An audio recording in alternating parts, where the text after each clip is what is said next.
Alright, so everybody knows Steve Jobs, right? The black turtleneck, the big product launches, the whole bit. What if I told you that was actually stolen from somebody else? Not a rival, not a marketer, but actually it was from a college dropout. Someone you've probably never heard of before, and his name was Edwin Land. Jobs literally called this guy a national treasure, and said meeting him was like visiting a shrine. So who was Edwin H Land? It's 1926. Edwin is a freshman at Harvard, and he's 17 years old. He's obsessed with glare, the kind of glare you get driving at night, and it was actually killing drivers back then. So what does he do? He starts reading every single book he can find on optics, light, physics.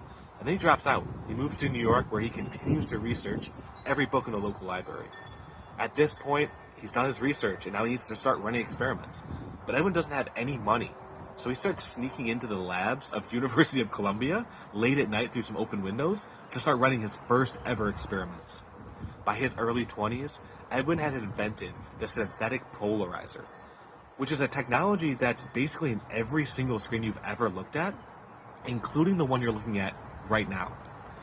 And for most people, that would have been a crowning achievement, a full life for anybody who's invented something that the world's never seen before.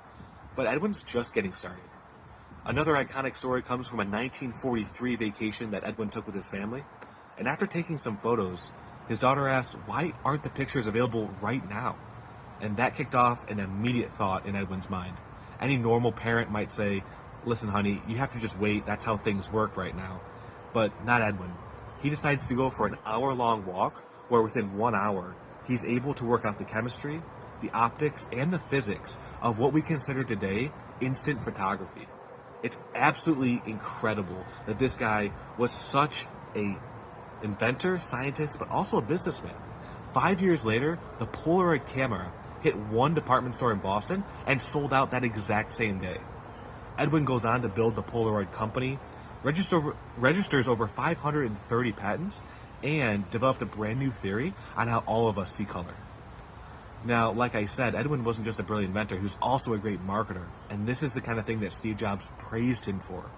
All of his product launches were these big spectacles and live demos with audible gasps from the audience. This was absolute cinema, and this was decades before the iPhone.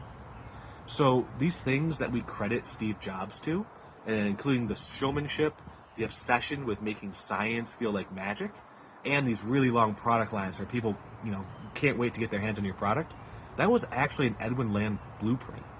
So hopefully you guys learned something today in terms of where Steve Jobs was inspired, and I hope you stick around to get a breakdown on some of the world's best founders. See ya.